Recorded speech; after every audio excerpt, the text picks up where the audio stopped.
You know that quiet moment at the end of the day when your shoes come off and your body feels just a little heavier than it did that morning. Maybe your socks have left faint marks on your skin, or your face looks slightly fuller in the mirror. It's not dramatic, it's just there. Subtle, easy to brush past. But that feeling is a small glimpse into something constantly happening beneath the surface. Inside your body, alongside your blood vessels, there's another network, less talked about, less visible, but just as essential. It doesn't have a strong rhythmic pump like the heart. It doesn't announce itself. And yet, it quietly manages fluid balance, supports your immune system, and helps maintain the internal environment your cells depend on, the lymphatic system. If it helps, imagine your body as a city after rainfall. The blood vessels are like the main water pipes, delivering fresh supplies under pressure. But not all that water stays contained. Some of it seeps out into the streets, into the spaces between buildings. In your body, this is completely normal. Fluid leaves the bloodstream and enters the surrounding tissues, becoming what's called interstitial fluid, meaning simply the fluid that sits between cells. This fluid isn't waste, it's purposeful. It brings oxygen and nutrients close to your cells, and it collects byproducts that need to be removed. But once it's done that job, it needs somewhere to go. That's where the lymphatic system begins. Tiny vessels called lymphatic capillaries open like soft, flexible channels within your tissues. They absorb this excess fluid, along with proteins, cellular debris, and even microorganisms. Once inside these vessels, the fluid is called lymph. You can picture lymph as a kind of returning current. It's no longer delivering, it's collecting, carrying things away from the tissues to be filtered and eventually returned to the bloodstream. As lymph travels, it passes through structures called lymph nodes. These are small but incredibly active. Inside them are immune cells, especially lymphocytes, a type of white blood cell, that examine what's being carried through. It's a bit like a series of checkpoints. If everything looks familiar, the lymph continues on. But if something unusual appears, like bacteria or viruses, the immune system begins to respond.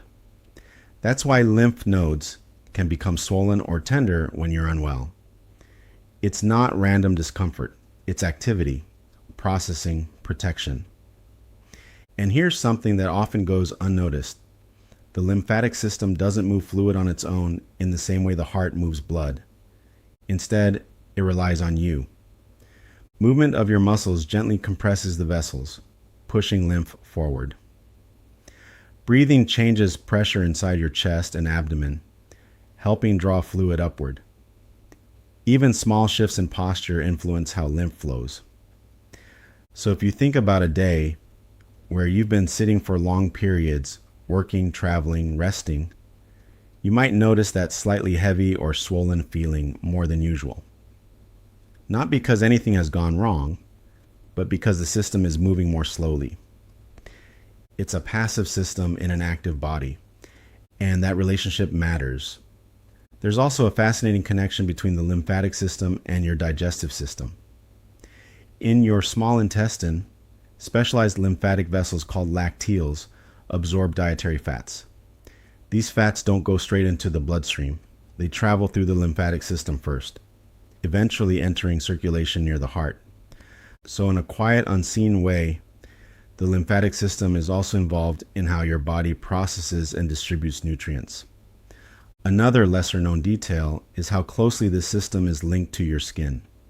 Just beneath the surface are superficial lymphatic vessels that respond to gentle pressure and movement. This is part of why certain types of touch, light, rhythmic, consistent, can feel soothing. Not because something is being forced to happen, but because the system itself is sensitive to that kind of input. There's a common idea that the lymphatic system easily becomes blocked and needs to be fixed. But in reality, it's continuously working. It adapts, it shifts. What people often feel as stagnation is usually a temporary slowing of flow, influenced by everyday factors, temperature, activity level, hydration, even gravity. For example, when you stand or sit for long periods, gravity encourages fluid to move downward into the lower parts of the body. The lymphatic system gradually returns that fluid upward, but it takes time and movement to assist the process. That slightly tight, full sensation in your legs at the end of the day isn't meaningless. It's the result of fluid distribution changing throughout the day, and your body responding to it. There's also a protective aspect to this. Fluid in the tissues can act as a buffer. It cushions structures, supports the transport of immune cells, and creates an environment where repair can happen. So when fluid accumulates slightly, it's not always something to eliminate. Sometimes it reflects the body creating the conditions it needs. And then there's sleep. At night, when your body's horizontal and your systems shift into a more restorative mode, fluid redistributes more evenly. The lymphatic system continues its quiet work, and in the brain, a related process helps clear metabolic waste more efficiently during deeper stages of sleep. So waking up feeling lighter, less puffy, more balanced, that's not just rest, it's regulation. You might start to notice these patterns once you're aware of them. How your body feels after a walk compared to after sitting still. How your face changes slightly from morning to evening. How certain positions or environments make you feel lighter or heavier. These are not random sensations. They're reflections of fluid moving, adjusting, responding. Simple, everyday habits can create an environment where this system functions more comfortably. Gentle, regular movement encourages flow without strain. Breathing deeply, even for a few moments, subtly shifts internal pressures in a way that supports circulation. Being aware of posture can reduce unnecessary compression in certain areas. Warmth can also play a role. Heat tends to relax tissues and influence circulation, which can change how fluid feels within the body. Some people notice a sense of lightness after warmth, while others prefer cooler environments. The body responds differently depending on context. Even hydration, something so ordinary, affects the balance of fluid inside and outside your cells, shaping how easily lymph can move. But none of these are requirements. The system is already functioning. These are simply ways of understanding how your body interacts with its environment. And perhaps that's the most grounding part of all of this. There's no single moment where the lymphatic system switches on or off. It's continuous, quiet, adaptive. It doesn't demand attention, but it responds to it. When you feel that subtle heaviness, that slight swelling, that sense of fullness in your body, it's not something separate from you. It's a process, a movement of fluid, a shift in balance, a system doing exactly what it's designed to do under the conditions it's in. And when you start to see it that way, those sensations can feel less like interruptions and more like information. A reminder that beneath the surface, there's a network working steadily, collecting, filtering, protecting, and returning everything to where it needs to be. Not perfectly, not all at once, but in a way that's constant, responsive, and deeply connected to how you move through your day. And somehow, knowing that can make the body feel a little less mysterious and a little more understood.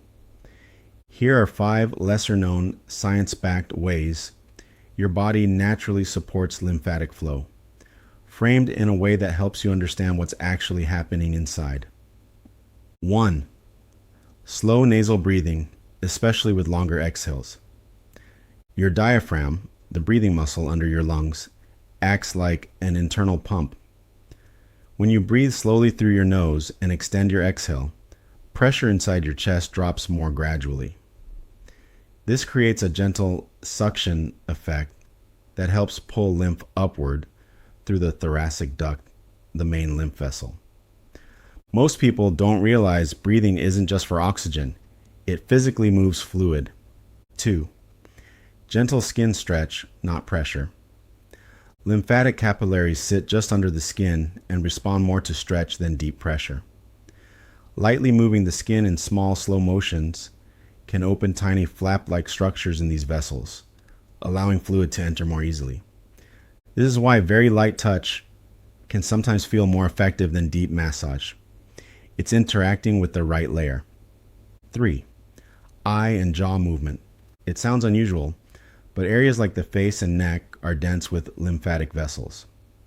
Slow eye movements, blinking, and relaxed jaw motion can subtly stimulate surrounding muscles and tissues, which influences nearby lymph flow.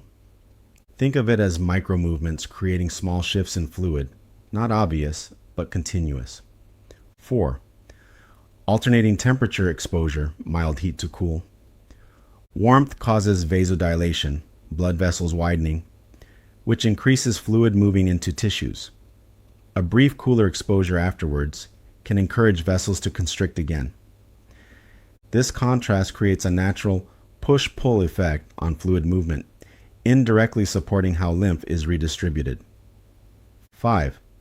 Walking with arm swing, not just steps. Walking alone helps, but adding a natural arm swing increases rotational movement through the torso. This gently compresses and releases deeper lymphatic pathways, especially around the abdomen and chest. It's less about intensity, more about rhythm, your body moving in a coordinated fluid way. A quiet truth behind all of these: your lymphatic system isn't something you need to force. It responds best to gentle, consistent, natural movement. If anything, it works with your body, not against it. I hope this has helped. Please like and subscribe so I can continue to help you guys. Take care.